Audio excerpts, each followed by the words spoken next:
আসসালামু আলাইকুম সবাইকে। আশা করি সবাই আপনারা ভালো রয়েছেন। সময় সেরা মেডিকেল ভর্তি কোচিং মিটিং থেকে আপনাদের সবাইকে স্বাগতম জানাচ্ছি। আমি ডাক্তার ফজলুর রহমান শাকিল। আজকে আপনারা দেখতে পাচ্ছেন আমার দুপাশে বসে রয়েছে বাংলাদেশের দুজন স্টার। আমার ডান পাশে রয়েছে তাসনিম, জাতীয় মেধায় তৃতীয় স্থান অর্জন করে সে এখন ঢাকা মেডিকেলে ভর্তির সুযোগ পেয়েছে এবং অলরেডি কিন্তু তারা ভর্তি হয়েছে। এবং আমার বাম পাশে রয়েছে আরেকজন স্টার, সে আমাদের সবার পরিচিত ফাগুন। এবং ফাগুন 24তম স্থান অধিকার করে ঢাকা মেডিকেলে এবারও অধ্যয়ন করার সুযোগ পেয়েছে। এবং আজকে তাদেরকে নিয়ে আমরা একটা চমৎকার পডকাস্টের আয়োজন করেছি, যে পডকাস্টে থাকবে আমাদের অনেক স্টুডেন্টসদের অনেক গুরুত্বপূর্ণ প্রশ্ন, যে প্রশ্নগুলো বরাবর আমরা ফেস করি। আমার মনে হয় এই প্রশ্নগুলোর উত্তর আমরা না দিয়ে তাসনিম এবং ফাগুন দিলে কেমন হয়। তাহলে চলো শুরু করে দিই আজকে আমাদের প্রশ্ন এবং তার কিছু চমৎকার উত্তর। তাসনিম, কেমন আছো তুমি? আলহামদুলিল্লাহ ভাইয়া, আল্লাহর রহমতে অনেক ভালো আছি। অ্যাকচুয়ালি তাসনিম, তোমার কাছে একটা প্রশ্ন আর কি, সেটা হচ্ছে যে তুমি তো এবার ঢাকা মেডিকেলে চান্স প্রাপ্ত এবং তুমি জাতীয় মেধায় তৃতীয় স্থান অধিকার করেছো। এই যে এত বড় একটা সাফল্য তোমার আসলে, এই সাফল্য নিয়ে তোমার অনুভূতিটা কেমন ছিল যখন তুমি প্রথম রেজাল্টটা হাতে পেলা? আচ্ছা ভাইয়া, তো পরীক্ষা দিয়ে এসে যখন উত্তর মিলাই তখন আমি শিওর ছিলাম যে হ্যাঁ, টপ মেডিকেল আসার সম্ভাবনা অনেক বেশি। এবং আমি যখন পরীক্ষাও দিতাম কোচিং এ, আমার তখন এই অ্যাকুরেসিটা আমি অনেক ফোকাস করতাম, যে আমি নিজে হিসাব করতাম আমি কত পেতে পারি আর কোচিং এর মার্ক কত আসতো, কাছাকাছি থাকতো। এবং এই অ্যাডমিশনের ক্ষেত্রেও সেটাই হয়েছে। তো অবশ্যই আমি কনফিডেন্ট ছিলাম, কিন্তু আর ফার্স্ট সেকেন্ড থার্ড এটা তো অবশ্যই আল্লাহ একটা বিশেষ রহমত, তারা নিজেও হয়তো বলাটা কঠিন। তবে হ্যাঁ, আমি আল্লাহর উপর ভরসা করে অবশ্যই আত্মবিশ্বাসী ছিলাম যে হ্যাঁ, অবশ্যই ভালো কিছুই অপেক্ষা করছে। পাগল, প্রথম যে প্রশ্নটা সেটা হচ্ছে ঢাকা মেডিকেলে চান্স পাওয়ার পরে এই যে অনুভূতিটা, এই এক্সট্রিম যে একটা ইমোশন, এটা তোমার কাছে কেমন লেগেছিল? তোমার এক্সপ্রেশনটা কেমন ছিল, অনুভূতিটা কেমন ছিল? ভাইয়া, এই অনুভূতি তো আসলে ভাষায় প্রকাশ করার মতো না। যখন আমি পরীক্ষা দিয়ে বাসায় যাই, আমার ছিল যে যা দিছি আল্লাহর রহমতে আসবে, হয়তো ভালো কিছুই ছিল যে মিলাবো না। কিন্তু যখন আশেপাশে থেকে শুনলাম যে এরকম মার্ক উঠতেছে, তখন সাহস করে যে মিলাই।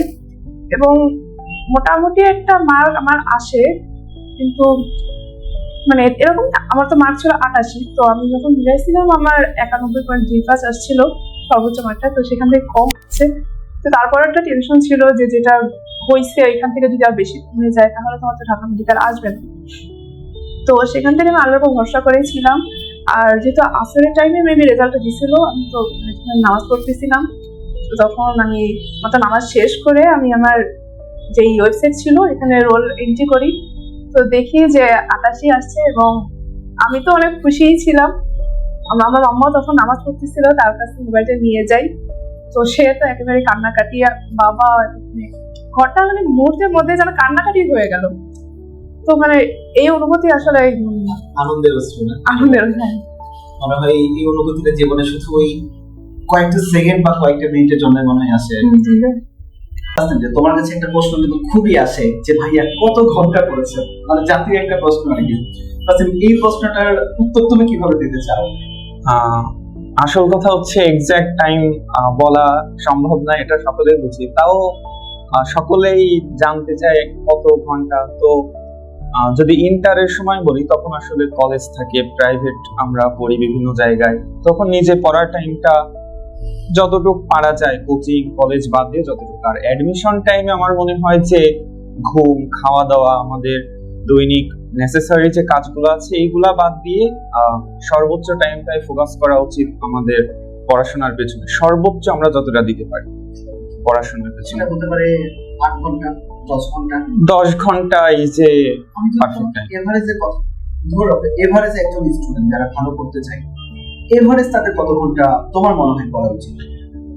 আমার মনে হয় কোচিং বাদে নিজে পড়ার টেবিলে অ্যারাউন্ড 10 আওয়ার্স পড়াশোনার মধ্যে থাকলে ইনশাআল্লাহ ভালো কিছু সম্ভব। 10 ঘন্টার মধ্যে থাকলে আমার মনে হয় সে ইনশাআল্লাহ ভালো একটা প্রিপারেশন নিতে ভালো, এবং অবশ্যই আত্মবিশ্বাসটা অনেক বেশি থাকবে। চান্স তো সেটা সৃষ্টি করতে আমাদের ফায়সালা করবে। ভেরি গুড আর কি। তাসলিম, এরপরে আমাদের যে প্রশ্নটা আমরা তোমাকে করতে চাই সেটা হচ্ছে আরো একটা চমৎকার একটা প্রশ্ন। সেটা হচ্ছে এই যে একাডেমিক লাইফের যে পড়াশোনাটা, এইটার কত ইফেক্ট তোমার অ্যাডমিশনে ছিল? আচ্ছা, আমি যদি সাবজেক্ট ওয়াইজ বলি, বায়োলজির ক্ষেত্রে খুব একটা বেশি হ্যাসেল হয় না একাডেমিক এবং অ্যাডমিশনের ক্ষেত্রে। কারণ বায়োলজির আমরা যদি বেসিক গুলা ক্লিয়ার করতে পারি, মূল বইগুলাই আমরা যদি একাডেমিক থেকে পড়ি, তাহলে আর বায়োলজিতে যেহেতু আমাদের সব থেকে বেশি মার্ক 30 মার্ক, তো মূল বইগুলাই বারবার পড়ে এবং বুঝে পড়ে তারপর যদি আমরা মনে রাখার চেষ্টা করি, তাহলে আমাদের ইন্টারেও একটা ভালো প্রিপারেশন হয় এবং অ্যাডমিশনের টাইমে অবশ্যই এগিয়ে থাকা যায়। আর কেমিস্ট্রি এবং ফিজিক্স একাডেমিক থেকে একটু ভিন্ন আঙ্গিকে প্রশ্ন হয় আমাদের মেডিকেল অ্যাডমিশন। যেমন একাডেমিকে যদি ফিজিক্স বলি, ইটস অলওয়েজ যেমন সৃজনশীলে গ ঘ মানে ম্যাথমেটিক টার্ম, এমসিকিউতে অধিকাংশই ম্যাথমেটিক, বহুপদী, একাধিক উত্তর যেগুলো, ওইগুলো আসলে অ্যাডমিশনে নাই। তো ফিজিক্স এর প্রিপারেশনটা সহজ বলা চলে অ্যাডমিশনের ক্ষেত্রে, মেডিকেলের ক্ষেত্রে বিশেষ করে। ইন্টারে বেসিক ক্লিয়ার করা থাকলে তখন মনে হয় একবার অন্তত মূল বইটা পড়ে তারপর ফিজিক্সের ক্ষেত্রে দাগানো লাইনগুলো বারবার রিভাইজ দেওয়াটা ইনাফ। আর কেমিস্ট্রির ক্ষেত্রে অবশ্যই কিছু কিছু অধ্যায় আছে যেগুলোর বেসিকটা অবশ্যই ক্লিয়ার করতে হবে। যেমন ফার্স্ট পেপারের ক্ষেত্রে যদি বলি, 2, 3 এবং 4 গুণগত রসায়ন, পর্যায়বৃত্ত এবং রাসায়নিক পরিবর্তন, এই 4টা অবশ্যই বুঝতে হবে। তারপর আমাদের মনে রাখতে হবে বিভিন্ন ট্রিক্স এর মাধ্যমে, বারবার পড়ে এমসিকিউ সলভ করে। আর সেকেন্ড পেপারে তো ম্যাথমেটিক্যাল টার্মটা একটু বেশি, যেমন পরিবেশ রসায়নে আবার প্রথম এবং শেষ অংশটুকু মেমোরাইজিং জিনিস বেশি, মাঝখানে আবার বিভিন্ন সূত্র, এই টাইপের ম্যাথ বেশি। তো সবকিছু মিলিয়ে বলা যায় যে ইন্টার থেকেই আমাদের মেডিকেলের প্রিপারেশনটা শুরু করা উচিত। বিশেষ করে মূল বইগুলো কিভাবে পড়তে হয়, ভাইয়াদের গাইডলাইন ভিডিও দেখে হোক, ক্লাস দেখে হোক, পিডিএফ দেখে দাগিয়ে নিতে হবে। মানে একটা পুরোপুরি ধারণা নিয়ে আসতে হবে যে মেডিকেল অ্যাডমিশন আমাকে কি ফেস করতে হবে, কোন টাইপের কোশ্চেন আসতে পারে, আমাদের একটা পূর্ণ ধারণা অবশ্যই রাখতে হবে ইন্টার থেকে। অনেক ক্ষেত্রে আমাদের অনেক স্টুডেন্টস বল বা অনেক গার্ডিয়ান বল, তাদেরকে প্রশ্ন করলে তারা মনে করে বা তারা এই উত্তরটা দেয় যে আগে তো বাবা এইচএসসি পাস করো, তারপরে অ্যাডমিশন দেখা যাবে। অ্যাকচুয়ালি কি অ্যাডমিশনের ব্যাপারটা এইচএসসি পাস করেই কি দেখা যাওয়ার মতো বিষয়, নাকি এটা এইচএসসি ওঠার পর থেকে দেখার বিষয়? ভাই, আমার কাছে ব্যক্তিগতভাবে মনে হয় এইচএসসি এবং অ্যাডমিশন একে অপরের বিপরীত না, একে অপরের পরিপূরক। কারণ আমাদের উচিত, যদি সত্যিকার অর্থে আমাদের ইচ্ছা থাকে অ্যাডমিশনে ভালো কিছু করার, তাহলে দুইটা জিনিসকে আমাদের প্যারালালি ব্যালেন্স করে চলতে হবে। অবশ্যই একাডেমিকে ভালো করার চেষ্টা করতে হবে এবং আমাদের করতেই হবে। কারণ একটা প্রশ্ন, অ্যাকচুয়ালি আমি এখানে কোনো কিছু মেনশন করবো না, বাট অনেক ক্ষেত্রে আমরা কিন্তু কলেজ লাইফে অনেক টিচার্স দ্বারা মানে ভুলভাবে ডাইভার্ট হয়ে যাই। এবং আমি যখন আমার স্টুডেন্টদেরকে পড়াই বা বিভিন্ন ক্ষেত্রে, তাদের মাথায় এই ধরনের একটা জিনিস ঢুকে দেওয়া থাকে যে একাডেমিক লাইফে অ্যাডমিশন কেন। এই যে তুমি যে কথাটা বলছো যে একাডেমিক এবং অ্যাডমিশন কিন্তু সম্পূর্ণ পরিপূরক একটা জিনিস। যেমন বায়োলজির কথা যদি আমি বলি, একাডেমিক আর অ্যাডমিশন বায়োলজির মধ্যে কি সত্যি খুব বেশি পার্থক্য রয়েছে? না ভাই, একই বই না, একই। ফিজিক্সে একাডেমিকে যে স্টুডেন্ট এত কঠিন ম্যাথ করে, আমার তো মনে হয় জিকে বা ইংলিশের চেয়েও বেশি সহজ আমাদের ফিজিক্স প্রশ্ন আসে মেডিকেল। তাহলে অবশ্যই আমাদের এতটুকু ধারণা করা উচিত যে স্টুডেন্ট একাডেমিকে ভালো করবে, আমার মনে হয়, এবং তুমি আমার সাথে একমত হবে, তার অ্যাডমিশনে ভালো করার সম্ভাবনা শত গুণ বেড়ে যাবে। জি, আমিও এটাই মনে করি। কারণ একাডেমিক কে যদি আমরা বেসিক গুলা খুব ভালো করে ক্লিয়ার করতে পারি, সেই বই তো আমাদের পড়তে হয় অ্যাডমিশনের সময়, তাহলে অনেক আমাদের চাপটা কমে যায় এবং আমরা আরো ভালো প্রিপারেশন নিতে পারবো। ফেসবুক চালাও? জি ভাইয়া। মানে একাডেমিক লাইফে ফেসবুক চালাইছো? হ্যাঁ ভাইয়া, আমি প্রথম ফেসবুক অ্যাকাউন্ট খুলছি 2020 সালে, মানে করোনার সময়, যখন ইন্টারমিডিয়েট না তখন ক্লাস 9-এ যখন করোনা আসলো। তখন উপায় ছিল না, কারণ আমাদের সকল ক্লাস অনলাইনে হতো, তখন বাধ্য হয়ে এক প্রকার যেতে হয়েছিল। এখন অনেকে প্রশ্ন করে যে ভাই আপনি তো ঢাকা মেডিকেলে চান্স পেয়েছেন, আমরা কিছুক্ষণ পরে ফাগুন আপুর কাছেও যাবো আর কি, তার কাছ থেকে শুনবো সে ফেসবুক ব্যবহার করতো কিনা বা ইনস্টা ব্যবহার করতো কিনা। তো এই যে তোমার একাডেমিক লাইফে অনেকের প্রশ্ন যে ভাইয়া কি ফেসবুক ব্যবহার করতো বা সামাজিক যোগাযোগ মাধ্যম ব্যবহার করতো, এবং আর একটা প্রশ্ন যে কতক্ষণ ধরে তাহলে তারা ব্যবহার করতো, তারা কি তাদের সকল কিছু এই সোশ্যাল মিডিয়াতেই নির্ভরযোগ্য ছিল, সারাদিন রিলস দেখতো, এরকম অনেকের মনে প্রশ্ন থাকে আর কি। আর তুমি তোমার জানিতে শেয়ার হবে। আসলে সোশ্যাল মিডিয়ার উপর নির্ভরতা না, আমার প্রয়োজনে আমার যখন সোশ্যাল মিডিয়াটা লাগবে তখন অনেকেই হয়তো দ্বিমত পোষণ করতে পারে, তারা সোশ্যাল মিডিয়া থেকে বিচ্ছিন্ন থাকতে পারে, কিন্তু আমার ক্ষেত্রে আমি একেবারে বিচ্ছিন্ন থাকতে পারিনি। একটা মজার বিষয় যে অ্যাডমিশনের সময় আমি কয়েকবার ডিঅ্যাক্টিভেট করছি অ্যাকাউন্ট, আবার সেই কোনো একটা পরীক্ষা হয়তো থাকতো, আবার আমাকে সেটা করতে হয়েছে।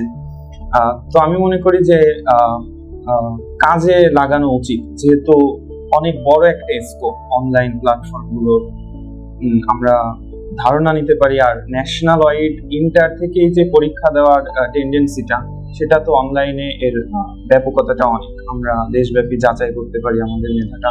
তবে অনলাইন সোশ্যাল মিডিয়াটা অনেক ক্ষেত্রে আমাদেরকে কিন্তু অনেক ভুল দিকে ডাইভার্ট করে ফেলেছে। তুমি এটা কিভাবে কন্ট্রোলের মধ্যে রেখেছো যে না তোমাকে অন্যদিকে ডাইভার্সনে নিয়ে যায়নি এই ক্ষেত্রে? আমি যদি বলি একেবারে আমার একদম সময় নষ্ট হয়নি তা না, অবশ্যই সময় নষ্ট হয়েছে। আর কিন্তু আমি একটা জিনিস মনে করতাম যে আমি যদি 10 মিনিট হয়তো আমার সময় নষ্ট হয়ে গেল, কিন্তু 2 মিনিটে হয়তো আমি ভাইয়ার কোনো একটা লেকচারের আমি যে টপিকটা বুঝছিলাম না ওইটা আমি বুঝতে পারছি, তো হয়তো ঠিক অপচয় না বলে বুঝলাম আচ্ছা ওইটা হয়তো আমার ইনভেস্টই হয়েছে ওই 10 মিনিট।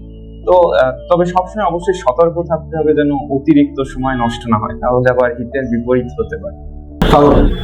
এই যে সোশ্যাল মিডিয়ার যে যুগ, এই যুগে তোমার সোশ্যাল মিডিয়াতে পদচারণা কেমন ছিল? Facebook, Twitter, Instagram and so on. আমার ফেসবুকে নিজের আইডি ছিল না, কিন্তু মাম্মার আইডি ছিল, ওটা দিয়ে আমি অ্যাক্টিভ থাকতাম, বেশ ভালোই অ্যাক্টিভ থাকতাম। মানে তুমি তোমার অনলাইন যে ব্যবহারটা, এটা কিন্তু তোমার নিজের উন্নতির জন্য ব্যবহার করছো, অবশ্যই ফেসবুক বা রিলস দেখার জন্য খুব বেশি একটা না। না, অ্যাডমিশন এই টাইমটা তো আসলে ওইগুলোর জন্য আমার সময় হয় না।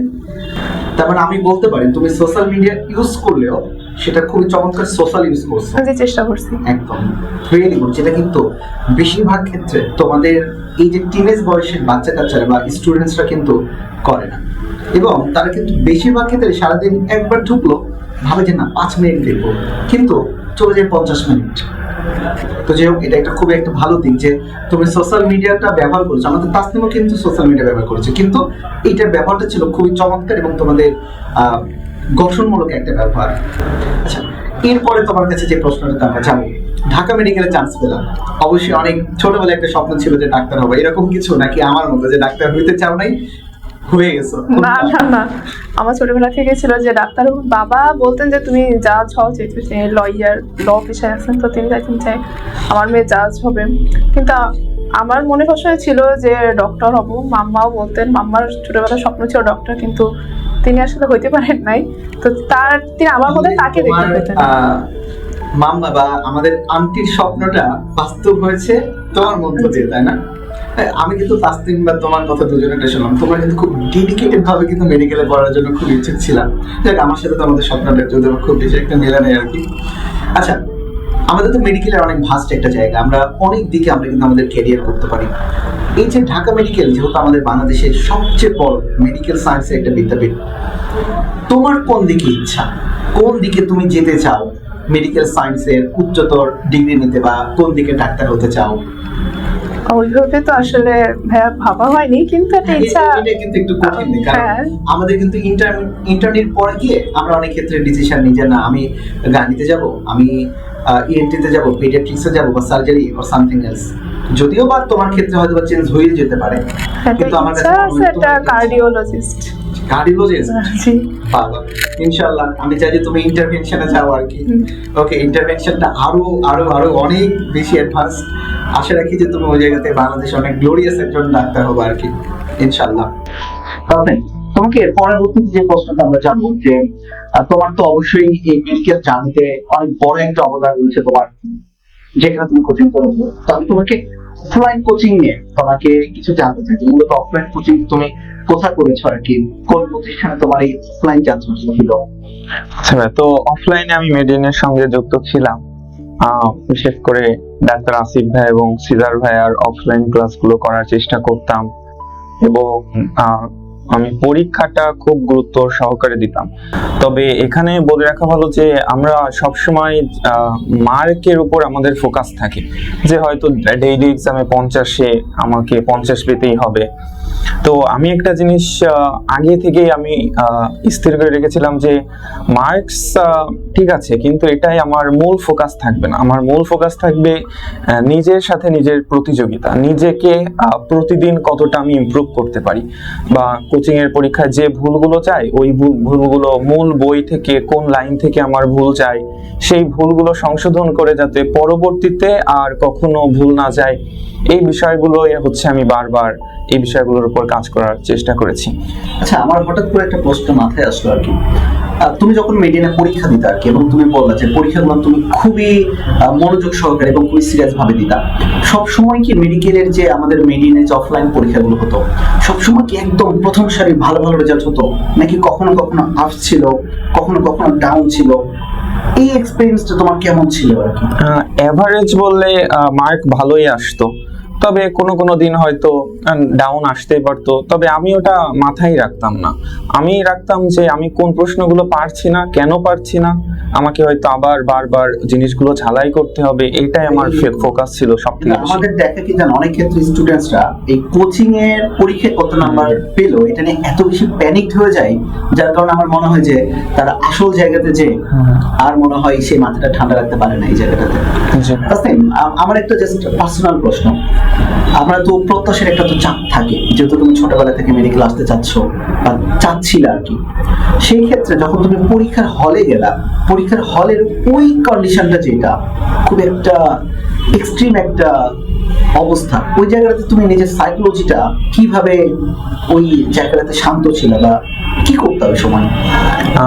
আমি ভাইয়া আসলে যে আমি বলছিলাম যে অনলাইনে আমি ভাইয়াদের প্রচুর গাইডলাইন ভিডিওগুলো দেখতাম। তো আমি একটা জিনিস স্থির করেছিলাম যে আমার কোচিং এর যত পরীক্ষা, আমার বাসায় প্র্যাকটিস, পরীক্ষা, পড়াশোনা সবকিছুই ওই 1 ঘন্টার জন্য। এর জন্য কোচিং এর মার্কগুলাকে আমি অতটা ফোকাস অবশ্যই দেখতাম কত আসতো উন্নত করার। তো ওই 1 ঘন্টা আসলে কতটা আমি কুল থাকতে পারি, মাথাটা যেন ঠান্ডা থাকে, কোনো অবস্থাতেই যেন মাথা গরম না হয়, এই জিনিসগুলো চেষ্টা করতাম। এখন এটা আসলে কিভাবে থাকবে মাথা ঠান্ডা, এটাই তো মূল কোশ্চেন। তো এটা তো আসলে হঠাৎ করে হবে না। অবশ্যই আমরা যখন কোচিং এর পরীক্ষাগুলো দেব তখনও আসলে চেষ্টা করতে হবে শান্ত থেকে দেওয়ার, নিজ থেকেই যতটুকু পারি ততটুকুই। এবং অবশ্যই এখানে সৃষ্টিকর্তার ভূমিকা অনস্বীকার্য, কারণ আল্লাহর উপর বিশ্বাস বা ভরসা ছাড়া এত বড় প্রত্যাশার চাপ এটা নিজে কন্ট্রোল করা একটু কঠিন। তো সর্বোচ্চ প্রিপারেশন নেওয়ার পর বাকিটা আল্লাহর উপর ছেড়ে দিবেন, উনি যেটা ভালো আমার জন্য মনে করবেন সেটাই হবে, তাহলে হয়তো প্রত্যাশার চাপ থেকে মুক্ত থাকা যাবে। খুবই ভালো একটা উত্তর দিয়েছো, কারণ এই জায়গাটাতে আমি দেখেছি যে অনেক ভালো ভালো স্টুডেন্ট কিন্তু শুধু পরীক্ষার হলে ওই পালসটা ধরে না রাখার কারণে কিন্তু তারা একদম ফেল করে যায়, তাদের কাঙ্ক্ষিত রেজাল্টটা পায় না।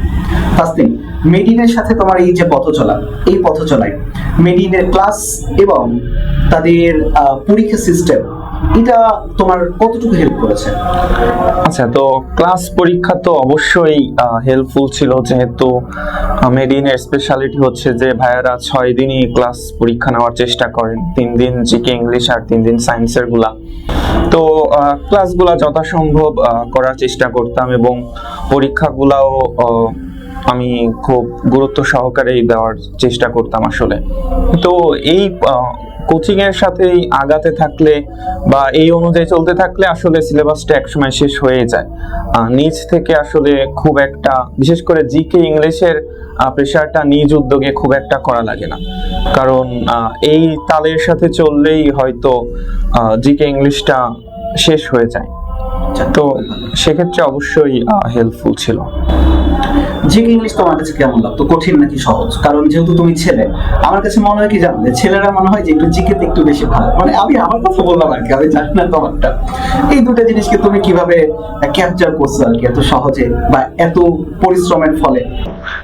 যেহেতু জিকে ইংলিশ মেডিকেল রিলেটেড পড়াশোনা আমি শুরু করেছিলাম ইন্টার থেকেই, তখন থেকেই হচ্ছে আমি জিকে ইংলিশ গুলো অল্প অল্প করে যতটুকু সম্ভব সবকিছুর ধারণা নেওয়ার চেষ্টা করতাম। তো সেই জন্যই হচ্ছে অ্যাডমিশনের সময় ওই চাপটা আমার কম ছিল, যে নতুন তো আর কোনো কিছুই নয়, আমি আগে পড়েছি সেইগুলাই রিভাইজ দিচ্ছি। এই একটা পয়েন্ট আমাকে খুব বেশি হেল্প করেছে, যে আগে থেকে সবকিছুর ধারণা নিয়ে রাখা।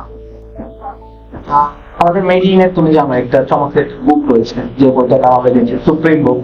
সুপ্রিম বুকের সুপারভিসিটা কেমন তোমার কাছে মনে হয়? আচ্ছা, তো সুপ্রিমের সুপ্রিমেসি হচ্ছে যে ব্যক্তি বিশেষের উপর এটা নির্ভর করে যে স্টুডেন্ট এটা কতটুকু ইফেক্টিভলি ইউজ করতে পারে। কারণ ওইখানে তো সবকিছুই, সব বইয়ের তথ্যই দেওয়া, তো আমরাও এটা যত ভালোভাবে ইউজ করতে পারবো। মূল বই, অবশ্যই মূল বই পড়তে হবে, তার পাশাপাশি এটা যদি আমরা ভালোভাবে ইউজ করতে পারি, অবশ্যই ভালো কিছু সম্ভব। ওকে, তাছাড়া আমাদের আরেকটা গুরুত্বপূর্ণ একটা প্রশ্ন, সেটা হচ্ছে যে যারা সামনে মেডিকেল অ্যাডমিশন নিতে চায় তাদের উদ্দেশ্যে তোমার কি কিছু বলার আছে? যতটা তোমার নিজের জীবন থেকে কোনো পোস্ট থাকতে পারে, কোর্স থাকতে পারে, আপ থাকতে পারে, ডাউন থাকতে পারে, এই জায়গাগুলো তোমার জীবনকে তোমার উদ্দেশ্যে তাদের উদ্দেশ্যে কিছু বলার? আচ্ছা, আসলে জুনিয়র ভাই বোনদের কাছ থেকেও আমি অনেক কোশ্চেন পাই। তো সব কোশ্চেন আমরা মনে করি যে কত ঘন্টা পড়তে হবে, এই অধ্যায়টা কিভাবে পড়বো, কতটুকু ঘুমাবো, সবকিছু আমরা আসলে বিচ্ছিন্ন ভাবে দেখি। কিন্তু জিনিসগুলো আসলে একটাই, যে প্রথম কথা অবশ্যই বিশ্বাস করতে হবে যে ইনশাল্লাহ আমি অবশ্যই পারবো সৃষ্টিকর্তার রহমতে। কারণ আমরা যতই ছোটাছুটি করি, যদি এই বিশ্বাস বা কনফিডেন্স এইটা না থাকে, তাহলে দিন শেষে আমাদের সকল পরিশ্রমই বিফলে যাবে। দ্বিতীয়ত, সময় অপচয় না করে আমাদের সর্বোচ্চ এফোর্টটা দেওয়ার চেষ্টা করতে হবে। ফলাফল নিয়ে খুব বেশি মাথা ঘামানো যাবে না। ফলাফল তো সৃষ্টি করতে হবে, জি জি। ফলাফলের উপরে কিন্তু আমাদের হাত নেই, আমাদের হাত আছে কিন্তু পরিশ্রমের উপরে। যে আমি একটা জিনিস করতাম, যে আমি পরিশ্রম সর্বোচ্চ পর্যায়ে করব, যাতে ফলাফল যদি আমার খারাপও আসে, তখন যেন আমার কাছে কোনো গিল্টি ফিল না হয় যে আর একটু পড়লে হয়তো হতো না, দোষারোপ না করা হয়। এটা আমাকে হচ্ছে এই চাপ মুক্ত থাকতে সাহায্য করে, যে ফলাফল নিয়ে টেনশন না করা। তবে প্রস্তুতি অবশ্যই সঠিক উপায়ে সর্বোচ্চ পর্যায়ে প্রস্তুতি গ্রহণ করতে হবে। ধন্যবাদ। তখন তোমার কাছে একটা সর্বশেষ প্রশ্ন, মিডিয়াম তুমি জানো যে দক্ষিণবঙ্গের না সারা বাংলাদেশের ডিনের পরিব্যাপ্তি, মিডিয়াম নিয়ে তোমার ভালো লাগার কথা, তোমার অভিজ্ঞতা যদি একটু আমাদের সাথে শেয়ার করো সর্বশেষ প্রশ্নে। আচ্ছা, তো মেডিনের সাথে তো পথ চলা অনেক আগে থেকেই, তো পড়াশোনার বিষয় তো বললাম, সেটা অবশ্যই আর বলার অপেক্ষা রাখে না। পাশাপাশি এটাই আমি বলবো যে আরেকটা হচ্ছে যে ভাইয়াদের বা অফিসের সকলের যে আন্তরিকতা, এটা আসলে অনেক হেল্পফুল ছিল। বিশেষ করে যে পড়াশোনার বাইরেও যে খোঁজ খবর নেওয়া, আমাদের যে দৈনন্দিন উন্নতিটা কতটুকু করছি, আমরা টেনশন করছি না, খুব তো ভাইয়াদের ক্লাসের যে বকা, সেগুলা অবশ্যই দিন শেষে ভালো কিছু দিয়ে তোমাকে তোমার নিজের জীবনের চমৎকার এক্সপিরিয়েন্স আমাদের সবার সাথে এবং আমাদের যে সকল স্টুডেন্ট বা শিক্ষার্থী সামনে দিকে আসবে তাদের সবার সাথে শেয়ার করার জন্য। শুধু তোমার এই জীবনের এত চমৎকার এক্সপিরিয়েন্স গুলো শুধু ওদের না, আমার অনেক কাজে লাগে আমার সামনে দিকে এগিয়ে যাওয়ার জন্য আর কি। ফাগুন, এই যে ঢাকা মেডিকেলে তুমি চান্স পেলাম, এত চমৎকার একটা অনুভূতির সাক্ষী তুমি, তোমার ফ্যামিলি এবং তুমি হলা, এগুলো আমাদের স্টুডেন্টদের খুবই একটা কমন প্রশ্ন থাকে, এবং আমার মনে হয় এই প্রশ্নটা তুমি সম্মুখীন হয়েছে আর কি। আপু কত ঘন্টা পড়েন? এই প্রশ্নের উত্তর কি দিবা বলো তো? হ্যাঁ, আমি হচ্ছে ঘন্টা ধরে আমি কখনোই পড়তাম না। আমার একটা নিজের একটা রুটিন থাকতো, তো সব টার্গেট থাকতো যে এই রুটিনটা কমপ্লিট করতে আমি যত সময় লাগবে তত সময়। তো কখনো দেখা যেত যে আমার 12টার মধ্যে হয়ে যেত, কখনো 2টা 3টা, যত সময় আমার লাগতো আমি এই রুটিনটা কমপ্লিট করে তখনই আমি ঘুমাতে যেতাম। তো মানে কারোর যদি ফিক্সড করে না ফিক্সড আমার কখনো কোনো টাইম আমি হচ্ছে তাসনিমকে একটা প্রশ্ন করেছিলাম যে অন এভারেজ ও কিন্তু আমাকে অন এভারেজ বলল যে 10 ঘন্টার মতো কোচিং এর টাইম বাদে পড়া উচিত। এই ক্ষেত্রে তোমার এভারেজ টাইমটা তোমার কাছে কি মনে হয়? আসলে এটা ম্যান টু ম্যান ভ্যারি করে, কেননা আমরা দেখা গেলো অনেকে একদম একদম 12 ঘন্টা 13 ঘন্টা বই নিয়ে বসে আছি কিন্তু পড়া দেখা গেলো হচ্ছে না।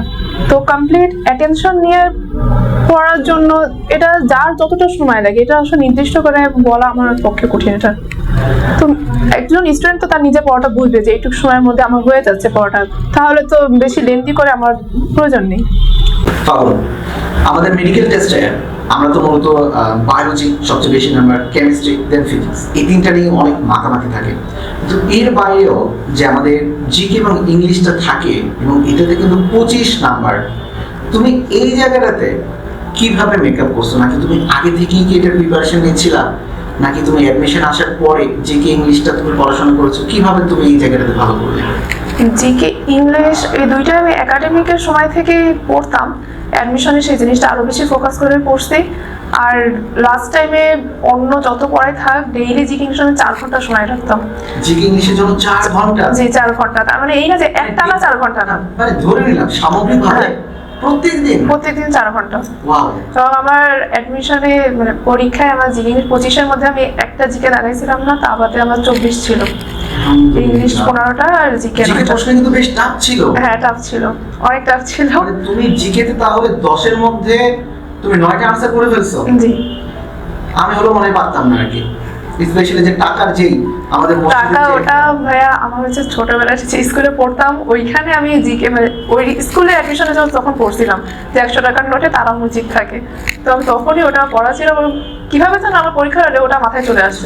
আমার তো তাহলে মনে হয় যে তুমি দিনে যদি 3 থেকে 4 ঘন্টা জিকে ইংলিশে দাও, আমার তো মনে হয় অনেক ক্ষেত্রে তুমি বায়োলজি, কেমিস্ট্রি, ফিজিক্সের চেয়ে জিকে ইংলিশকে বেশি ভাইটাল ভাবে দেখছো। হ্যাঁ আসলে ভাই আমার কারণ আমার মুখস্থ বিদ্যাটা একটু কম, তো সেজন্য আমার জিকে ইংলিশে জিকের জন্য স্পেশালি আমার একটু বেশি এফোর্ট দিতে হয়েছে। তুমি কি কোনো পেপার এরকম কিছু পড়তা, ডেইলি নিউজ পেপার এরকম কিছু? না ডেইলি নিউজ পেপার পড়তাম না, বিভিন্ন বই পড়তাম, অনেক ধরনের সোর্সে আমি অ্যাপ্লাই করতাম এবং এটা রেগুলারিটি মানে তুমি জিকেটা আমার কাছে মনে হয় যে তুমি বুঝে পড়ার ট্রাই করতে, না মুখস্থ একদম। হ্যাঁ এটা মানে ভিজুয়ালাইজ যাতে করতে পারি সেরকম। আর অনলাইনে তো সব ধরনের গ্রুপের সাথে আমি অ্যাড ছিলাম, তাদের বিভিন্ন ধরনের প্রশ্ন আসতো, টেলিগ্রামে পোস্ট যে অপশনটা থাকতো, আমি এমনকি যখন আমি খাইতাম তখন হচ্ছে দেখা গেল এক হাতে মোবাইলে পোস্টগুলো সলভ করতাম। তো ওইভাবে আমি সবসময় একটা প্র্যাকটিসের মধ্যেই থাকতাম, তো এটা আমার হেল্প ভালো লাগে। এবং ভাবুন আমাদের আরেকটা প্রশ্ন, যে প্রশ্নটা হচ্ছে যে মেডিনের সাথে এত দিনের এত বড় একটা পথ চলা এবং সেখানে ডাক্তার আসিফ ভাই এবং সিজার ভাই সহ আমাদের সকল টিচার প্যানেল তোমাদের জন্য সবসময় চেষ্টা করে গেছে যাতে তোমরা একটা ভালো একটা সার্ভিস সেখানে পাও। মেডিন নিয়ে তোমার বলার কি রয়েছে, তোমার অনুভূতি বা তোমার ভালো লাগা বা তোমার খারাপ লাগা হতে পারে, মেডিন কিনে তুমি কি বলতে চাও? মেডিকেল আসলে এখন আমার কাছে একটা কোচিং সেন্টার নেই, এটা আমার জন্য একটা পরিবারের মতোই। কারণ আমি যখনই যে ধরনের সাহায্য চাইছি স্যারদের কাছে আমি সব ধরনের সাহায্যই পাইছি। এমনকি আমি লাস্ট 1 মাসে যেহেতু ঘর থেকে আমি বের হতাম না, তো আমার যে বড় ভাই আছেন তাকে আমি পাঠাতাম যে সকল কোয়েশ্চেনগুলো নিয়ে আয়। তো এখানে স্যাররা সেগুলো সবগুলো কোয়েশ্চেন গুছায় আমাকে বাসায় মানে তার কাছে দিয়ে দিত বা ভাইয়ের কাছে দিত, আমি বাসায় বসে সেগুলো প্র্যাকটিস করতাম এবং ভাইয়ারা সেটা হোয়াটসঅ্যাপে আমাকে উত্তরগুলো পাঠিয়ে দিত। তো এইভাবে আমি যখনই চাইছি, এবং স্যাররা তো প্রায় ফোন দিয়ে খোঁজখবর নিতে যে ঠিক মতো পড়ছি কিনা, এখন কি আমার তুমি কি মানে মানে চাচ্ছ যে আমি আসবো তোকে হেল্প করবো, সবসময় এটা খোঁজখবর নিতেন। তো এটা আসলে কোনো কোচিং সেন্টার নাই, আমার জন্য এটা পরিবারই বলতে গেলে। আমরা অনেক অনেক হ্যাপি যে তোমার মতো একজন মেধাবী স্টুডেন্ট এবং আমাদের ছোট বোন আমাদের পরিবারের সাথে তুমি রয়েছো, তোমার ফ্যামিলি রয়েছে, এটা আমাদের জন্য অবশ্যই অনেক বড় পাওয়া। আর সর্বশেষ যে কথাটা সেটা হচ্ছে যে তোমাকে অনেক অনেক মানুষ এখন ফলো করে, তোমার লাইফ প্যাটার্ন ফলো করে, তোমার চলাফেরা সবকিছু ফলো করে, তোমার কথা ফলো করে। তুমি তোমার জুনিয়রদেরকে কি বলতে চাও এই তোমার এই সফলতার এই জার্নিতে? আপস রয়েছে, ডাউনস রয়েছে, অনেক মানুষের কটু কথা রয়েছে, তুমি অফ দ্য রেকর্ডে যেটা আমি তোমার সাথে কথা বলেছি যেটা আমরা অন দ্য রেকর্ডে বলতে পারছি না। তো এই ক্ষেত্রে তুমি নিজেকে কিভাবে মেন্টাল স্ট্রং রাখতা? অলরেডি তুমি বলেছো কিন্তু তোমার মেন্টাল স্ট্রেংথ অনেক বেশি, এটা সবার থাকে না, স্পেশালি মেয়েদের কিন্তু একটু কিছু হইলে না তারা ভেঙে পড়ে, কিন্তু তুমি অনেক মেন্টাল ভাবে অনেক বেশি স্ট্রং ছিলা। কিভাবে ছিলা এবং তোমার জুনিয়রদেরকে কি উপদেশ তুমি দিতে চাও? মেন্টালিটি স্ট্রং রাখতে গেলে আমি বলবো ভাই, আমি যেভাবে রাখছি যে যখনই আমার নিজেকে ডাউন ফিল হতো আমি 2 রাকাত নফল নামাজ পড়তাম, এবং এটাই আমার জন্য সব থেকে বেশি মোটিভেশন ছিল। তো যখন নামাজ পড়তাম আমি দেখতাম নিজেই মানে ভালো হয়ে গেছি, মন থেকে আমার একটা প্রশান্তি কাজ করতো। অনুভূতি আসতো। হ্যাঁ, একটা আলাদা একটা অনুভূতি ভালো আসতো। আর জুনিয়রদের জন্য বলবো যে টপ 3টা মেডিকেলে যদি তারা চান্স পেতে চায় তাদেরকে অবশ্যই 20,000+ এমসিকিউ সলভ করতে হবে, কারণ আমি নিজেই 30,000+ এমসিকিউর মতো কোয়েশ্চেন সলভ করছি। তো মেইন বইটা তো অবশ্যই ভালোভাবে পড়তেই হবে, কিন্তু একটা মানে একটা প্রস্তুতিটা যদি আমি একটা কি বল ডাইনামিক প্রস্তুতি আমি গ্রহণ করতে চাই, তার জন্য আমার এমসিকিউ সলভ করতেই হবে। তোমার কথা হচ্ছে সবার আগে সেটা হচ্ছে আমাকে এমসিকিউর দিকে অনেক নজর দিতে হবে এবং সলভিং এর দিকে। জি ভাইয়া, কারণ একটা মেইন বই পড়ে গেলাম কিন্তু সেই লাইনটা থেকে একটা কোয়েশ্চেন কিভাবে আসতে পারে সেটা কিন্তু সলভ না করলে আমি কখনোই বুঝবো না। তো এর জন্য এমসিকিউ সলভটা করলে মেইন বই পাশে থাকবে, এমসিকিউ যখন করবো মেইন বইটা দেখবো, লাইনটা তো বারবার পড়া হচ্ছে, এইভাবেও তো আমার মেইন বইটা মুখস্থ হয়ে যায়। আচ্ছা, তো এর জন্য প্রবলেম সলভিং করতে হবে। তুমি কিন্তু ওদের উদ্দেশ্যে একটা কথা বললা, এরকম যদি আমি সাজেশন আমার জীবনে পেতাম আমি মনে হয় একটু ভালো কিছু করতে পারতাম আর কি। পাগল, অনেক চমৎকার একটা কনভারসেশন তোমার সাথে হলো, এবং সত্যি কথা বলতে তোমার এই কথাগুলো অবশ্যই সারা বাংলাদেশ ছড়িয়ে যাবে, এবং আমাদের যারা পরবর্তী স্টুডেন্টস এবং আমাদের ছোট ভাই বোন যারা রয়েছে তোমাকে দেখে তোমার গল্প শুনে তারা অনেক বেশি অনুপ্রাণিত হবে। ধন্যবাদ মেড ইন পরিবারের পক্ষ থেকে পাগল। এতক্ষণ আপনারা দেখছিলেন আমাদের ঢাকা মেডিকেল চান্স প্রাপ্ত 2জন কৃতি শিক্ষার্থীর কিছু সুন্দর এবং তাদের বাস্তব জীবনমুখী কথা। আশা রাখি এই ইনফরমেশন গুলো আপনাদের বা তোমাদের যারা পরবর্তীতে আসবে সবার জন্য বেশ কাজে লাগবে। আর এতক্ষণ আমি ছিলাম ডাক্তার তৌহিদুর রহমান শাকিল। ইনশাল্লাহ মিডিং পরিবারের পক্ষ থেকে তোমাদের সবার জন্য রইল অনেক ভালোবাসা এবং শুভকামনা। ইনশাল্লাহ বিজয় হাসিতে আমরা হাসবো। আর হ্যাঁ, দেখা হবে বিজয়। আল্লাহ হাফেজ সবাইকে।